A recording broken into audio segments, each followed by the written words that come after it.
Hi, everyone. My name is Dr. Steve Chee, and today I want to look at this question: does inner conflict relate to autoimmune disease? And before I jump into this question, this video is for informational use only. Please do yourself a favor, seek guidance from your own medical professional so that whatever you learn or whatever you find out here can be applied in a way that addresses your unique situation. So I bring this question up that does inner conflict relate to autoimmune disease? Because in my practice, which specializes in pain and stress-related conditions, I often hear this question, like, is my body trying to tell me something about how I'm living my life?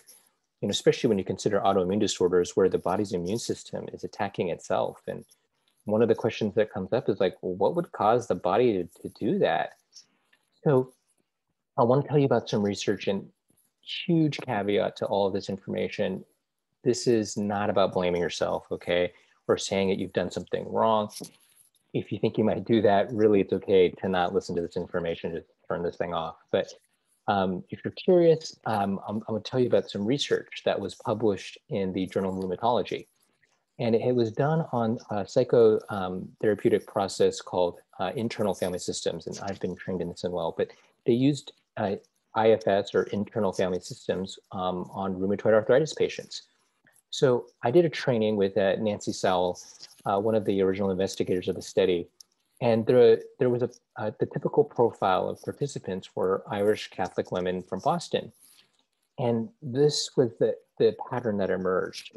So there was an internal conflict between a part of them, a caretaking part, that took care of everybody else before themselves.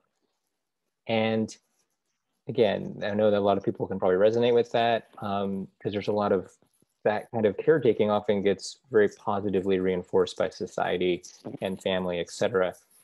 And this part was in conflict with another part of themselves. And that part was showing up in their body, and it was actually trying to sabotage the caretaking part, making it so they had to take a break. And really, you know, these participants really felt very stuck between the two. And it's not like this was a conscious choice, but they just felt compelled, you know, to act this way. They just felt compelled to take care of others. And obviously, if they weren't feeling well, they felt compelled to just kind of take themselves out. But with the IFS, internal family systems, really the work is around bringing understanding and compassion to parts, and listening to them and understanding what could be driving that behavior. And there's usually some type of pain, or there's a reason, there's some unresolved pain underneath that could be driving their behavior.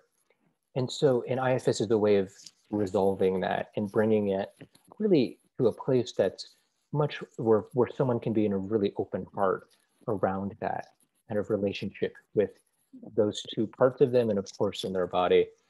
So after the study, what they found was that not only was there a statistically significant reduction in the pain, self-compassion scores improved as well. And I heard from Dick Schwartz, the creator of IFS, that there were even a few cases of remission.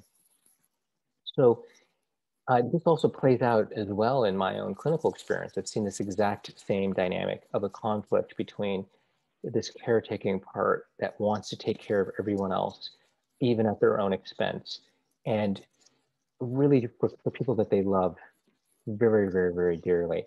And another part of them that is really feels like the only way that they can get the system or their body to slow down is to sabotage that and to take themselves out, so to speak, so that they'll take a break and rest.